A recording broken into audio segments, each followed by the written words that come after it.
نبي محمد باكولا هضلي عليه الصلاة والسلام إذا علم كوينو لدقيستو أما عد كوينو بن آدم ولا قدرية ما جرتو كاللباد واحد كتبتن وقلت قدون مذاهب العلماء تاسي waxay keensanaysaa culimada iyo aqwaashooda iyo qadarintooda iyo aaraadooda kala gadisan inaad barato markii hore waxa lagugu soo rabeeyay madhab fiqiya ama wax la mid oo ra'yi qolo qura ah laakiin mar haddaad kutubu sunna timi raggii ragga ahaa oo dhan aqwaashooda aad ugu iman doontaa walil culamaa iyo madaahib alculamaa taa waxa laga faa'iidayo ugu horeeya wax weeyaan sicatu sadr inaad walaalkaaga mukhaalifka laabtaadu ay aqbali karto markaad aragto rijaalkii waaweynaaye muslimiinta oo axaadiista nebiga wada daliishanaya calayhi salaatu wassalaam oo aqwaal kala gadisan iyo aaraa kala gadisan leh oo madaahibi saxaaba iyo madaahibi taabiciin iyo madaahibi salaf saalix oo dhan aad ku dhex arki doonto waa cilmi aad u ballaadhan oo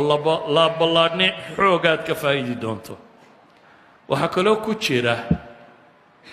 dhalinyaradu inta badan waxay yimaadaan oo yidhahdaan sheekh taariikhda xaggaanu ka akhrinaa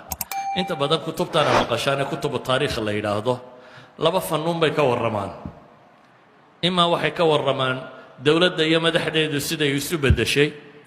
ama macraka iyo jihaad la galay umay ka warramaan waa labadaa shay umay ka warramaan ama taariikhu lumma ummadda taariikhdeeda dhabta ah waa taraajim alculamaa waxaa ugu tegi doontaan fanniga kan dhexdiisa markaa rijaalkaa sanadka ku taxana sheekhu hadda idiin taxaya dhegtiinnu wada maqlaysay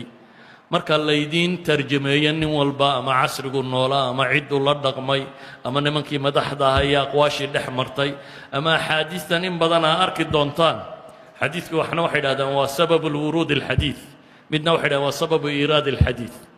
mid waa nebigu markuu yidhi calayhi salaatu wasalaam sababkii keentay inuu warkan yidhaahdo midna waa saxaabigii ama ninkii daliishanayay sababtii keentay inuu xadiidkan dadka u wariyo marka taariikhtii dhabta ahayd ee muslimiintana halkan baad ka dhex baranaysaa taraajimta culamada iyo ragga sanadka ku taxan ayaad ka dhex baranaysaa idan waxaan odhan karaa sunnada nebiga calayhi salaatu wasalaam haddaad degta u raarriciso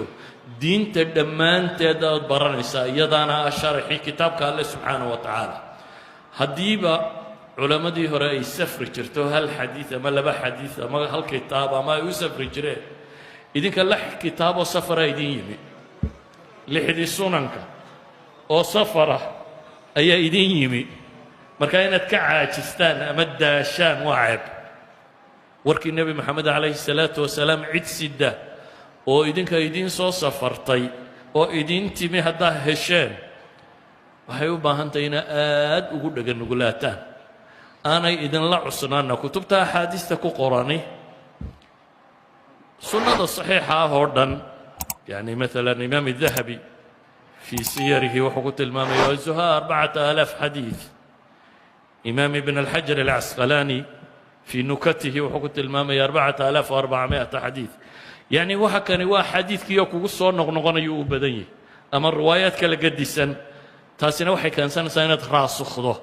inaad si fiican uu xadiidku kuu galo oo aad raasukhdo marka waxaan anugu idin leeyahay uun hadday nimca jirto nicmooyinkii ugu waaweynaayo safara idin yimi oo ah warkii nebi maxamed in la idiin furfuro iyo aqwaashii culammadii salafu saalix inaad aragto intii yarayda hore aad haysatay uun inaad in badan oo kale ku darsato oo diinta si dhaba u fahamto marka aniga warkaygu wuxuu ku kooban yahay sheekhana waan u ducaynaynaa waxaan leenahay ilaahay ha ka abaalmariyo sunnadaa uu faafinayo warkii nebi maxamed in dadka la wada gaadhsiiyo iminka war kalea dadka la gaadhsiiyaaye waa khayr aada u badan waxaa laga yaaba wadaadada halkan idinla jooga warkaalay muxaadaro noo gala inaa marsiin weydaan laakiin sheekhu halkaasuu idinka soo safray inuu 6 kitaab oo sunnadii nebi maxameda wax idinka akhriyo innana waxayna saaran markaa inaynu u dhaganugulaanno oo si fiican u dhegaysanno ardaydana duuduub ahaan waxaan leeyahay dhul kala gedisan baa ka timaadeen dhaqamo kala gedisan baa la timaadeen waa madaahib fiqiyo kala gedisan waa suurtagal inaad soo akhrisateen ama kuwa caqadiyaba kala gedisan laakiin halkan waa warkii nebi maxamed waxaa hore dhan waxa nasakhaya warka nebi maxamed markaa wuxuu u baahan yahay warkaa nebi maxamed uun inaad dhegta u raariciso oo aad xoog u dhegaysato oo guntamahaaga yaryar ay kaa furmaan wasala allahu calaa nabiyina